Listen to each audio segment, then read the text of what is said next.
तो hello student, welcome back to my channel Jagar with Kuldeep. आप देख रहे हैं फोर्स मतलब बल में हम पिछली क्लास में सारी चीज़ें आपको बता चुके थे। आज आप बारी है बलन की।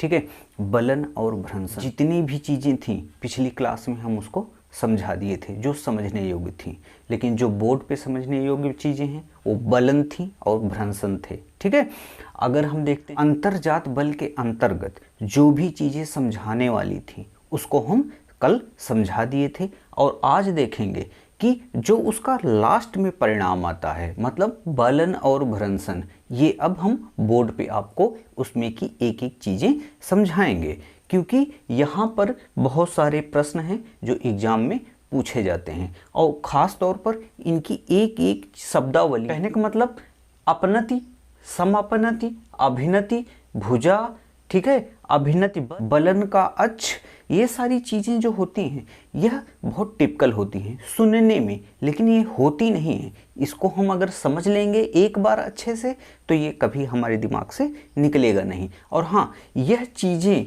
अगर कहीं पर आप देखते हैं, कहीं पर आप पढ़ते हैं तो ये संभवतः समझ में नहीं आती हैं, लेकिन हैं बहुत आसान। अगर आप कहीं भी इन सब चीज़ों को बुक में पढ़ने की कोशिश करेंगे तो आप भ्रमित हो जाएंगे, क्योंकि वहाँ पर इस तरीके से समझाया गया रहता है कि आप उसको समझ नहीं पाएंगे। ठीक है, वही कार्य आज बोर्ड पर हम करेंगे कि ये सारे शब्दावलियों को हम समझाएंगे आपको, क्योंकि इन सारी शब्दावलियों को आज हम आपको समझाएंगे। ठीक है, चलते हैं, चलिए हम शुरुआत करते हैं बलन से। तो बलन होता क्या है? फोल्ड।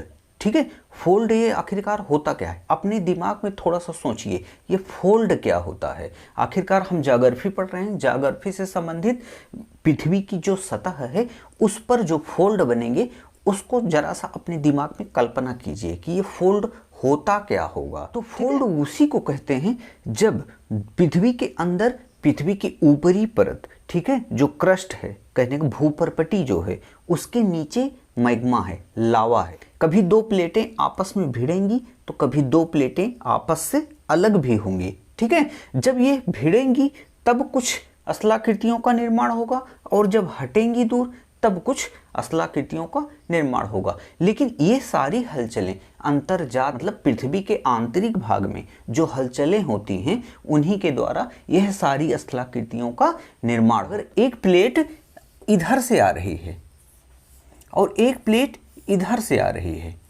इसका मूवमेंट इधर की ओर है, इसका मूवमेंट इधर की ओर है, तो होगा क्या कि बीच का जो भाग है, अगर यहाँ पर कुछ भी चीज़ें मौजूद होंगी तो होगा क्या, यह अपनी तरफ इसको दबाएगा, ये अपनी तरफ इसको दबाएगा, तो वो बीच की चीज़ें क्या होंगी? फोल्ड होने लगेंगी। कहने का मतलब क्या है? अगर मिट्टी है, जो मिट्टी का उदाहरण अभी हम दे रहे थे वो मिट्टी है, मिट्टी को दोनों हाथों से आप थपथपाइए दोनों साइड से, तो होगा क्या उसमें?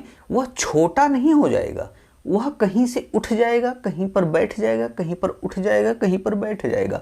कहने का मतलब आप प्रेशर से उसके ऊपर थपथपाते रहेंगे तो वो कहीं पर उठेगा, कहीं पर बैठेगा, वो लहर नुमा एक आकृति बन जाएगी। कहने का मतलब उसी को कहते हैं फोल्ड। ठीक है, वह फोल्ड क्या, एक साइड से लगातार आप मारते ही रह जाएंगे, मारते ही रह जाएंगे, तो कभी ना कभी वो फोल्ड क्या, अब वो जितने भी फोल्ड बनेंगे उनकी आकृतियां चेंज होती रहेंगी। वह एक थपथपाने पर कुछ फोल्ड बनेगा, दोबारा थपथपाने पर फिर कुछ फोल्ड बनेगा, फिर थपथपाने पर क्या होगा, वह फोल्ड जो बने हुए थे उनमें बदलाव होना शुरू हो जाएगा।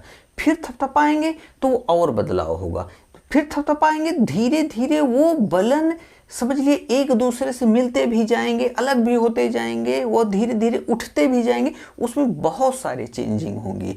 तो बलन में अगर हमें पढ़ना है, देखिए बलन के कई प्रकार हैं। ठीक है, उन प्रकारों को पढ़ने से पहले हम इन सारी चीज़ों को समझना चाह रहे हैं, क्योंकि इन सारी चीज़ों को अगर हम समझ लेते हैं तो बलन को बहुत ही अच्छे तरीके से हम समझ लेंगे। देखिए जितनी भी चीज़ें हैं ये, अगर इसको समझ लेंगे तो समझ लिए बलन को आप समझ लिए। देखिए प्रॉब्लम कहाँ पर होती है, प्रॉब्लम इसी में होती है। प्रॉब्लम उन सातों को समझने में या पांचों को समझने में, जितने भी बलन हैं उनको समझने में नहीं होती है। उनको तो समझ लिए सब रट्टा मार लेते हैं कि पहला बलन अगर सममित बलन है तो ये है, असममित बलन है तो ये है। तो कहने का मतलब उसको तो रट्टा मान लेते हैं, लेकिन उनके जो छोटे छोटे भाग होते हैं कि अपनति क्या है, समापनति क्या है, अभिन्नति क्या है, तो ये सारी चीज़ें को समझने के लिए थोड़ा सा समय लगता है और इनको बहुत ही बारीकियों से समझा जाता है, क्योंकि प्रश्न वहां से नहीं उठाता है, प्रश्न तो यहां से उठाता है। अगर इनको नहीं समझे तो बलन को समझकर हम कुछ नहीं कर पाएंगे, क्योंकि प्रश्न तो यहां से उठता है। ठीक है, आगे चलते हैं, देखते हैं आखिरकार यह सारी चीजें हैं। देखिए समझने के लिए पहला पॉइंट, कहने का मतलब क्या है, बलन बना। ठीक है, ये देखिए बलन बना, कहने का मतलब लहरनुमा एक आकृति बनी। ठीक है, अब देखिए इसमें क्या क्या बदलाव, क्या क्या नई स्थलाकृतियों का भी जन्म होता है। देखिए एक लहर गई फिर आई, फिर गई फिर आई, फिर गई फिर आई। तो देखिए जो भाग उठा रहेगा उसी को कहते हैं अपनति, मतलब एंटीक्लाइंस। कहने का मतलब अपनति, जो लहरनुमा आकृति होती है जो उठती है उसी को क्या कहते हैं, एंटीक्लाइन, इसको कहते हैं अपनति। और जो फोल्ड फिर बैठता है आखिरकार एक यू आकार का यहां बना कि नहीं, ठीक है, और ए आकार का यहां बना, तो जो ए आकार में रहता है उसको कहते हैं अपनति, मतलब वो ऊपर की तरफ उठ करके एक समझ लिए चट्टान बन गया। जब ऊपर की तरफ उठ करके एक चट्टान बनाया, वही उठे हुई भाग को क्या कहते हैं, अपनति, मतलब एंटीक्लाइन। और जो यू आकार से फिर दोबारा नीचे आया तो ये यू आकार को हम क्या कहते हैं, अभिनति। ठीक है, आगे फिर देखते हैं कि ये ऊपर जाता है। ठीक है, ऊपर जाने के बाद उस ऊपरी चट्टान पर भी कई छोटे छोटे अभिनति और अपनति आ जाते हैं। देखिए यह बहुत ज्यादा बृहद भूखंड पर उत्पन्न होते हैं, मतलब अपनति और अभिनति तो बहुत दूर में होते हैं। तो जब सैकड़ों किलोमीटर के इर्द गिर्द होते हैं, हमारा जो हिमालय है वह भी एक यही है, अपनति अभिनति। कहने का मतलब महान हिमालय, फिर अभिनति हुई, फिर मध्य हिमालय, फिर अभिनति हुई, फिर क्या हुआ, शिवालिक हिमालय। कहने का मतलब ये फोल्ड ही तो है। जब फोल्ड है तो कहीं पर अभिनति है, कहीं पर अपनति है। समापनति एंटीक्लाइनोरियम, उसके बाद देखते हैं समभिनति सिंक्लाइनोरियम, उसके बाद भुजा मतलब लिम्स। तो कहने का मतलब क्या है, हम देखते हैं अपनति जो उठे हुए भाग होते हैं, अभिनति जो दबे हुए भाग होते हैं फोल्ड के, उसके बाद यहाँ समापनति के मतलब उठे हुए भाग तो, लेकिन जो उठा हुआ भाग है उस पर भी छोटे छोटे अभिनति और अपनति की उत्पत्ति हो जाती है, जिस वजह से इसे कंबाइंड रूप से इसको क्या कहते हैं, जिसके ऊपर कुछ नहीं बना है उसे तो अपनति इस बड़े फोल्ड का है ही है। लेकिन जब यह भी एक अपनति ही है जो उठी है, लेकिन इस पर जो छोटे छोटे भूखंड उठकर बने हैं उनको क्या कहा जाएगा, उनको कहा जाएगा समापनति। ठीक है, यह समापनति कहाँ पर बनता है, यह प्रश्न आपसे पूछ सकता है कि समापनति हमेशा कहाँ पर बनता है, तो वह अपनति पर बनता है। ठीक है, समापनति अपनति पर ही बनता है, तो यह अपनति है जिस पर समापनति का जन्म हुआ है, मतलब इसके ऊपर छोटे छोटे भूखंडों का जन्म हुआ है, इसको कहते हैं समापनति। अब देखिए नीचे फिर आया, इस पर क्या हुआ, इस पर भी छोटे छोटे भूखंड अभिनति और अपनति की उत्पत्ति हुई, इसको क्या कहेंगे, सिंक्लाइनोरियम।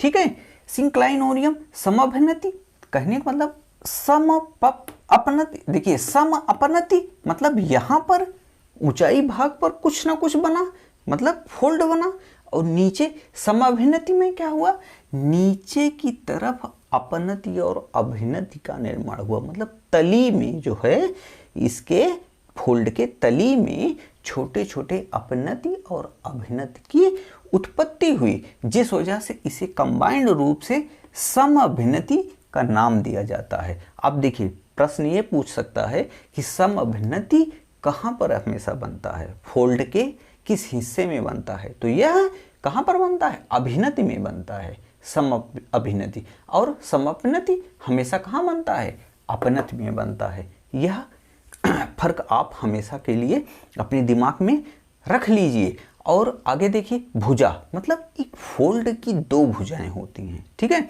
आखिरकार एक फोल्ड की अगर ये ऐसे है, ऐसे है, ऐसे, तो मतलब एक भुजा दो भुजा मिला करके एक अपनति का निर्माण करता है, या एक अभिनति जो है एक भुजा दो भुजा मिला करके एक अभिनति का निर्माण करता है। ये ध्यान में रखिएगा, हर किसी अभिनति की दो भुजाएं, हर किसी अपनति की दो भुजाएं, ठीक है। चलिए दूसरा पॉइंट देखते हैं। पहला पॉइंट तो हो गया, जो लहर नुमा स्थलाकृति होती है उनमें ही ये सारी चीज़ें समाहित हैं। इसके यह फोल्ड हैं, यह फोल्ड है, फोल्ड के बहुत सारे अंग हैं जिनका नाम हम समझ लिए, क्यों क्या कैसे होते हैं यह भी समझ लिए। हाँ, कुछ दिक्कतें होंगी तो आप कमेंट कर दीजिएगा कि इसको समझ में हमारे नहीं आए, इसको दोबारा फिर से हम समझा देंगे, ठीक है। आइए दूसरे पे देखते हैं। यह क्या है कि फोल्ड है, ठीक है। फोल्ड तो बना, इसमें कुछ शब्दावलियां जैसे हैं कि ये जो है, यह रेखा जो प्रत्येक फोल्ड के अपनति को मिलाती है, एक काल्पनिक रेखा है जो अपनति को मिलाती है। सारे अपनति जितने ऊंचाई वाले हैं, एक रेखा जैसे पृथ्वी पर अक्षांश देशांतर हैं काल्पनिक रेखाएं, उसी तरीके से जो ये एक रेखा इन सबको मिलाती है, आपस में अपनतियों को जो मिलाती है उसको क्या कहते हैं? वलन का अक्ष, ठीक है। अब यही रेखा अपनति को ही नहीं बल्कि अभिनति को भी मिलाते हैं। जब अभिनति को ही मिलाते हैं तो होता क्या है, यहाँ पर एक्सिस ऑफ फोल्ड, ठीक है। एक्सिस ऑफ फोल्ड, इसको दोनों को मतलब चाहे ये हो, एक्सिस ऑफ फोल्ड कहलाता है इसका नाम। और ये देखिए, एक बात हमेशा ध्यान रखिएगा कि अपनति अक्ष मतलब एंटीक्लाइन प्लेन और अभिनति तल मतलब अभिनति तल या अक्ष, ठीक है। यह है सिंक्लाइन प्लेन। तो कहने का मतलब क्या है, हमेशा याद रखिएगा, अपनति अक्ष यहाँ से एक काल्पनिक रेखा खींची गई, मतलब अपनति के बीचों बीच से जो रेखा काटती है उसको अपनति अक्ष कहते हैं, ठीक है। हमेशा ध्यान रखिएगा। लेकिन यह क्या है, अपनति के बीचों बीच मतलब उठे हुए भाग से यह रेखा खींची जाती है, तो इसे कहते हैं अपनति अक्ष। और अगर यू आकार की जो घाटियां होती हैं, कहने का मतलब अभिनति में लंबवत, कहाँ से? अपनति के सिधाई से, मतलब बलन के अक्ष से लेकर के यह इसकी तली तक जो रेखा काल्पनिक खींची जाती है, लेकिन ध्यान रहे यह अपनति के बीच से ना हो, अभिनति के बीच से हो, ठीक है। यह ध्यान रहे कि यह अभिनति के बीच से हो, अपनति को ना काटे। अपनति को काटेगा तो यह अपनति अक्ष हो जाएगा, ठीक है। इसलिए यहाँ पर ये रेखा काटे और इसको क्या कहते हैं? अभिनति तल, मतलब यह होता है सिंक्लाइन प्लेन। यह बातें आपको समझ में आ गई। दूसरा पॉइंट कि यह जो फोल्ड है, फोल्ड के इतने सारे भाग हैं, ठीक है, यह समझ में आ गया। आगे देखते हैं तीसरा पॉइंट हम ये देखते हैं कि जो हमारी पृथ्वी है ये एक समान प्लेन तो है नहीं, तो कहीं कहीं यह ऊंची है तो कहीं कहीं नीची है। तो होता क्या है, एक शब्द है नति, मतलब नमन भी इसे कहते हैं और इसे डिप भी कहते हैं। हमेशा एग्जाम में नति, हिंदी मीडियम वाले में हिंदी में जब लिखा जाता है तो नति, और इंग्लिश वाले में डिप नाम से जाना जाता है। अब यह नति होता क्या है? देखिए, चट्टानों में ही ये सारे फोल्ड की ही बातें हम कर रहे हैं, इसमें भी कहीं पर उठा हुआ तो आखिरकार वह कंबाइंड रूप से एक बड़ा सा भूखंड में एक छोटा सा जो परत रहती है चट्टानों की, उनकी बात हम कर रहे हैं। ये कहीं ना कहीं उठेंगी तो बैठेंगी तो वो कहीं ना कहीं मिला करके फोल्ड का ही रूप होती हैं। तो देखिए नति होता क्या है, तो यहाँ पर जो क्षैतिज, हमारी पृथ्वी क्षैतिज रूप से है। अब क्षैतिज रूप से परतों, जो चट्टान के परत हैं, क्षैतिज रूप से जो चट्टान के परत हैं इसी पे जमे पड़े हैं। जब इसी पे जमे पड़े हैं तो यह समझ लीजिए क्षैतिज तल है, हमारी पृथ्वी है, ठीक है, यहाँ से लेकर यहाँ तक तल है। अब इस पर जो परतें हैं, ठीक है, उनमें तो ढाल रहेगा ही। देखिए एक परत, दो परत, तीन परत, चार परत, इस तरीके से परतें तो हैं पृथ्वी में। अब जब परत है, मिट्टी के परत हैं, तो वहाँ पर जो ऊपरी, तल के ऊपरी कहीं ना कहीं ऊंचाई तो रहेगी ही। जब ऊंचाई रहेगी तो उसमें ढलान तो रहेगा ही।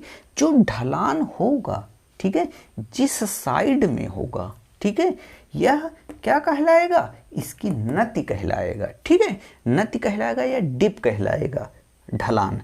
अब दूसरा क्या है, एक नतिलंब, ठीक है, नतिलंब। नतिलंब हमेशा देखिए होता क्या है, यह 90 डिग्री होता है। किसके, नति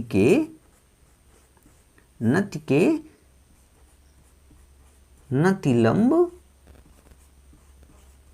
हमेशा क्या होता है, 90 डिग्री होता है। कहने के मतलब नति अगर यहाँ से लेकर के यहाँ तक हम दर्शाए हैं तो इसको 90 डिग्री पे इसके खींच देते हैं तो नतिलंब कहलाता है। ये हमेशा याद रखिएगा। नतिलंब मुख्यतः क्या करता है, यह प्रदर्शित यह करता है कि क्षैतिज तल और जमे हुए परतों के बीच में जो भी ढलान है उनके कोण को दर्शाता है, ठीक है।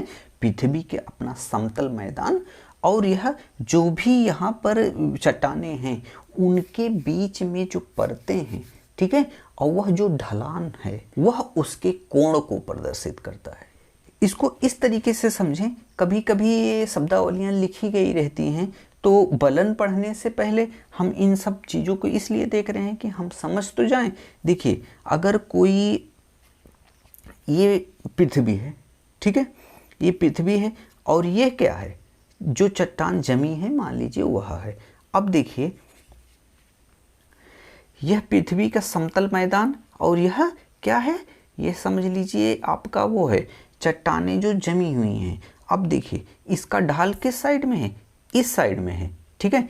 तो यहाँ से लेकर के यहाँ तक अगर मान लीजिए 60 डिग्री पर यह ढलान है, ठीक है, 60 डिग्री पर यह ढलान है और यह दक्षिण की तरफ मान लीजिए है, ठीक है, यह दक्षिण की तरफ है। अगर दक्षिण की तरफ इसकी ढलान है तो यह कहा जाएगा कि इसकी नति 60 डिग्री दक्षिण में है, ठीक है।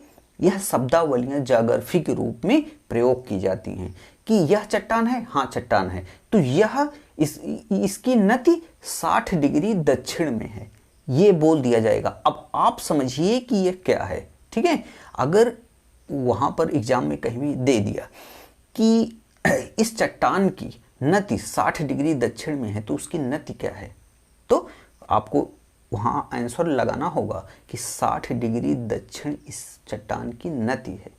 तो कहने का मतलब अगर ये दक्षिण की तरफ है ढलान, ठीक है, ढलान, ठीक है, अगर ये दक्षिण की तरफ है तो इसके इस ढलान को नति कहेंगे, ठीक है, इस ढलान को नति कहेंगे और यहाँ से जो रेखा 90 डिग्री पे मिलाएगा नतिलंब कहलाएगा। लेकिन अगर यह पूछा जाएगा यह इसकी नति कितने डिग्री और किस दिशा में है तो आप यही कहेंगे दक्षिण दिशा में इसकी नति है जो कि 60 डिग्री इसकी ढलान है। कहने का मतलब नति 60 डिग्री दक्षिण, ऐसे ही लिख दिया जाता है, नति 60 डिग्री दक्षिण, मतलब दक्षिण की तरफ ढलान और वह ढलान 60 डिग्री है, पृथ्वी के तल के परिप्रेक्ष्य में 60 डिग्री और इसका यह दक्षिण की तरफ है, या जिस यह साइड बता देगा, ठीक है, यह साइड बता देगा क्योंकि नति का काम ही यही है कि यह ढलान की दिशा को बताना, ठीक है। इसका प्रयोग इसीलिए किया जाता है कि ढलान की दिशा को प्रदर्शित करना। अगर एक लंबे शब्द में अगर इसको समझाया जाएगा कि हाँ इसका ढलान दक्षिण की तरफ है क्योंकि उधर पूरब है, उधर पश्चिम है, उधर उत्तर है, तो यही तो होगा कि पूरी तरीके से चीज़ों को समझाया जाएगा, तब जाकर के एक छोटे से शब्दों में प्रयोग करने के लिए यह नति का प्रयोग किया गया है। तो ऐसे लिख दिया जाएगा 60 डिग्री दक्षिण नति, ठीक है, हो गया। इस चट्टान की परिभाषा समझ लीजिए हो गई कि 60 डिग्री दक्षिण नति हो गया। तो ये समझ लिया जाएगा कि हाँ यही को कहते हैं मतलब चट्टान जो कि दक्षिण में 60 डिग्री वह झुकी हुई है। तो वह साइड भी पता चल जाएगा कि हाँ अगर दक्षिण में 60 डिग्री है तो ढलान इसी साइड में है, ठीक है। देखिए आगे हम समझते हैं ग्रीवाखंड, ठीक है। ग्रीवाखंड नेट एग्जाम में हमेशा पूछा जाता है कि यह है क्या, ठीक है। इसको हम देखने के लिए यह 2 डायग्राम बनाए हैं। 2 डायग्राम में अच्छे से हम समझेंगे कि यह होता क्या है। देखिए जैसे कि आप फोल्ड देखे हैं, ठीक है, फोल्ड बने, ठीक है। मिट्टी का जो हम उदाहरण दिए थे कि मिट्टी लिए दोनों तरफ से थपथपाते रहे तो कहीं उठा तो कहीं बैठा, तो कहीं उठा तो कहीं बैठा, लेकिन थपथपाते ही रह गए तो एक बलन दूसरे बलन पे चढ़ जाएगा, दूसरा बलन तीसरे बलन पे चढ़ जाएगा। कहने का मतलब बलन आपस में ही मिल जाएंगे। स्टार्टिंग में भले भी ढेर सारे बलन बने, लेकिन एक तरफ से पीटते पीटते पीटते पीटते हो सकता है हाथ के बगल में जो भी बलन पहला बना हो इस तरीके से इस तरीके होकर के यहाँ तक आया हो, तो हो सकता है यह बलन कभी इस बलन पर चला है। कहने का मतलब क्या है, जैसे हम उदाहरण स्वरूप देखते हैं, अगर ये देखिए, ठीक है, और यहाँ से अगर एक चट्टानी प्रेशर इधर एक चट्टानी प्रेशर इधर पड़ता चला गया तो यह कभी क्या हो गया, इसका आकार इतना हो जाएगा, फिर इतना हो जाएगा, ठीक है। इस तरीके से यह बलन छोटे होते जाएंगे और एक बलन दूसरे बलन के एकदम समीप आता चला जाएगा, ठीक है। ग्रीवाखंड समझने के लिए समझ लीजिए, क्योंकि ग्रीवाखंड आप पूरे यूट्यूब में ढूंढ डालेंगे कहीं नहीं समझाया गया। तो आप यहाँ आज समझेंगे कि यह ग्रीवाखंड आखिरकार होता। देखिए एक बार और देखते हैं। देखिए बलन पड़ा तो 2 प्रेशर, एक प्रेशर इधर से एक प्रेशर इधर से कार्य किया। दोनों तरफ जितने भी फोल्ड हैं समीप, अगर लगातार प्रेशर पड़ रहा है समीप आते जाएंगे यह बलन, अगर समीप आते जाएंगे तो एक अवस्था ऐसी आएगी कि यह बलन और यह बलन के बीच में अगर मान लीजिए अभी 4 किलोमीटर का फर्क है, तो हो सकता है भविष्य में ये कितना रह जाए, 1 किलोमीटर का फर्क रह जाए। और फिर लगातार अगर यह प्रेशर पड़ता रह गया तो यह बलन आपस में कितने दूर हो जाएंगे, 0 हो जाएंगे। कहने का मतलब यह भुजा आपस में मिल जाएगी, ठीक है। जब आपस में मिल जाएगी तब भी अगर प्रेशर पड़ता रह गया तो हुआ क्या,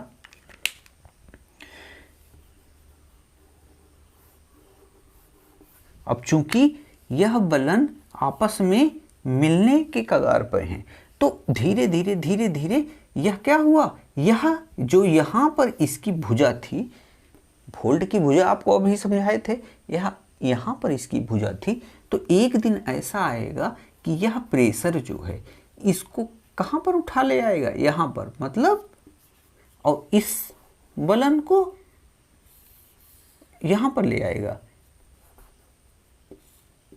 तो यह भुजा यहाँ से लेकर के यहाँ आ गई, यह भुजा यहाँ से लेकर के अब यहाँ आ गई, इसमें भी 2 फोल्ड बन जाएंगे, इसमें भी। यही फोल्ड आपस में क्या हो गया, जमीनी तौर से जो चट्टानें हैं सिकुड़ती चली जाएंगी और कभी जो यहाँ पर था यह सैकड़ों किलोमीटर दूर होकर के यहाँ पर आ जाता है, और यहाँ पर जो था यह सैकड़ों किलोमीटर दूर होकर के यहाँ आ जाता है, क्योंकि चट्टानें संपीड़ित हो रही हैं क्षैतिज अवस्था में। जब संपीड़ित हो रही हैं तो हो क्या रहा है, एक जगह की चट्टान सिकुड़ते सिकुड़ते सिकुड़ते सिकुड़ते दोनों तरफ से प्रेशर पड़ रहा है और एक जगह से होते होते होते होते वह चली जाएगी कहाँ पर, दूसरे स्थान पर। सैकड़ों किलोमीटर, 100-200 किलोमीटर दूर चली जाती है, यही प्रेशर की वजह से। मतलब यह संचरण करती है, ठीक है। अब जब संचरण करती है होता क्या है, देखिए अगर प्रेशर पड़ रहा है तो इधर से प्रेशर इधर से प्रेशर, तो ये क्या हुआ, यह दूसरे फोल्ड के ऊपर चढ़ जाती है, ठीक है, दूसरे फोल्ड के ऊपर अगर यह क्षैतिज अवस्था में समाहित हो जाती है तो इसके ऊपर जब चढ़ गई तो इसी को कहते हैं ग्रीवा खंड। ठीक है, ग्रीवा खंड मतलब कि कहीं दूसरे स्थान की चट्टान आज कहीं दूसरे स्थान पर किसी दूसरे चट्टान पर परिलक्षित हो रही है। तो कहने का मतलब क्या है कि एक दिन होगा उत्क्रम, जब इसी को यही जब एक चट्टान दूसरे चट्टान के ऊपर समाहित हो जाती है तो इसको क्या कहते हैं, उत्क्रम।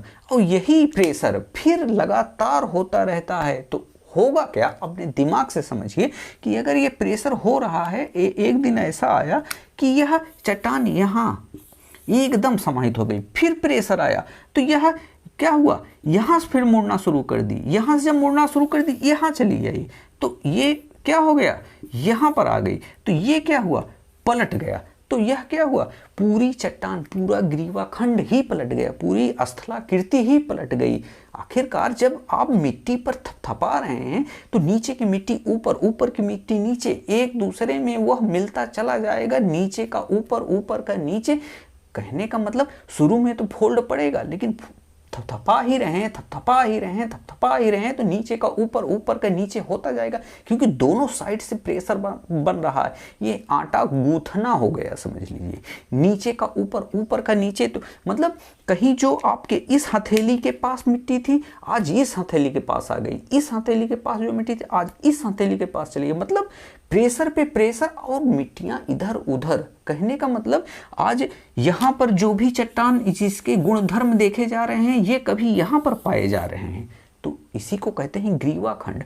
धीरे धीरे यह अनाच्छादन मतलब अपर्दन और अपक्षय के प्रभाव के कारण जब ऊपरी परत कट जाती है तो पता लगता है कि नीचे ऊपरी मान लीजिए काली चट्टानें हैं तो उसके नीचे सफेद चट्टानें मिल जाती हैं। तो ये देखा जाता है कि ये क्या, ऊपर तो काली चट्टानें थी, पूरा फ्रेम यही रहना था, यहाँ पर किसी दो तरीके चट्टानें पाई जा रही हैं। कहने का मतलब क्या है, यहाँ पर एक चट्टान जब दूसरे कहीं चट्टान पे चढ़ गई है, कहीं से आ गई है इसी प्रेशर के कारण, तो यह तो परिलक्षित होगा ही। तो अनाच्छादन मतलब कि यह अपक्षय और अपर्दन के कारण जब ऊपरी परत कटती है, कभी 100 साल, 200 साल, 10 साल, तो होता क्या है उसमें कि नीचे वाली परत जब ऊपर आती है तो वह एकदम से रोचक लगता है देखने में। तो यह इसका सबसे बड़ा उदाहरण आल्प्स पर्वत पर है जो कि यूरोप में है। आल्प्स पर्वत पे ये ग्रीवा खंड बहुत बृहद मात्रा में देखे जाते हैं। तो हिमालय में भी हैं, हमारा ये जो गढ़वाल हिमालय वगैरह है, जम्मू कश्मीर शील्ड में जितने हैं तो वहाँ पर भी यह ग्रीवा खंड हमें देखने को मिलते हैं। तो लेकिन मुख्य रूप से यह बृहद, इसका सबसे सर्वोत्तम उदाहरण कहाँ पर है, आल्प्स पर्वत पर हमें मिलता है। तो यह आप देख चुके हैं कि यह ग्रीवा खंड आखिरकार होता क्या है। उम्मीद है यह ग्रीवा खंड भी आपको समझ में आ गया होगा। चलते हैं आगे। अब फाइनली यह ध्यान रहे आपको कि अगर एक जगह की चट्टान, मान लीजिए प्रेशर इधर से पड़ रहा है तो यह चट्टान कभी आ करके यहां पर यह इस पर आ गई, ठीक है, कभी अगर इस पर आ गई तो यह कभी यहाँ थी लेकिन यहाँ आ गई, तो यहाँ पर अगर यह इसके ऊपर सवार हो गई तो यह कभी अपर्दन और अपक्षय से, विदरिंग से इसका क्या हुआ, अपर्दन हुआ। और यहाँ की अगर मान लीजिए इसकी संरचना ऐसी थी और इसके ऊपर कोई और चट्टान आ गई थी तो यहाँ अपर्दन होते होते यहाँ पर क्या हो जाता है, इसका तो यह हिस्सा कट जाता है, पुरानी चट्टान जो ओवरलैप हुई थी, ठीक है, यह नई चट्टान, तो छोटे छोटे टुकड़े इसके देखे जाते हैं, कहीं दूसरी जगह के टुकड़े। अगर मान लीजिए ये चट्टान सफेद थी जो इसके ऊपर आ गई है, ग्रीवा खंड के रूप में जानी जाएगी। यहाँ पर छोटे छोटे भूखंड देखे जाएंगे जो कि सफेद के बीच में काले रहेंगे या काले के बीच में सफेद रहेंगे या उसके गुण धर्म थोड़ा सा अलग रहेंगे। यही छोटे छोटे टुकड़े होते हैं, इसे क्या कहते हैं, इसे ग्रीवा खंड कहते हैं, जो कि कहीं के और थे और आ गए हैं कहीं और पर। और यहाँ पर जो यह कटा हुआ एरिया मतलब अपर्दन और अपक्षय से जो विदरिंग हुई है यहाँ पर, अपर्दन हुआ है जो यहाँ पर छोटी सी खिड़की नुमा बन जाती है, जिसको खिड़की ही कहते हैं। ठीक है, यहाँ पर खिड़की भी पूछा जा सकता है, तो ग्रीवा खंड में ही खिड़की का निर्माण होता है। ठीक है, तो यह कटे हुए भाग को खिड़की के नाम से जाना जाता है। तो यह ग्रीवा खंड आपको समझ में आ गया होगा, और फिर भी अगर ना समझ में आए तो आप कमेंट करके पूछ लीजिएगा, हम दोबारा इसको समझा देंगे। चलते हैं आगे। छठवां पॉइंट हम देखते हैं कि भूपटल विभंग। देखिए, क्रिस्टल फ्रैक्चर मतलब ये इसको इंग्लिश नाम है। अब देखिए मेनली ग्रीवा खंड को इंग्लिश में क्या कहते हैं, नापे, मतलब NAPPE, नापे के नाम से जाना जाता है। और यह भूपटल विभंग, क्रिस्टल फ्रैक्चर। ठीक है, अब हम देखते हैं भूपटल विभंग आखिरकार होता क्या है। देखिए, पृथ्वी के आंतरिक भाग में हलचलें हैं, तो कहने का मतलब अगर तनाव मूलक बल हुआ, दिखाते हैं, अगर पृथ्वी के अंदर इस तरीके का बल हुआ तो होता क्या है, अगर यही बल कार्य कर रहा है तो यहां पर क्या हुआ, दरार पैदा हो गई। ठीक है, पृथ्वी में दरार पैदा हो गई। तो अगर यह और ज्यादा फैक्टर काम करने लगा तो यह क्या हुआ, इधर की जो भूमि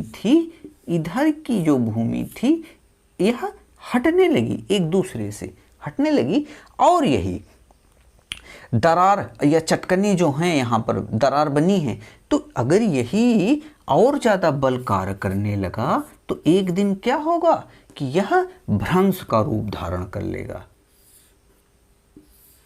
इसे क्या कहेंगे, भ्रंश।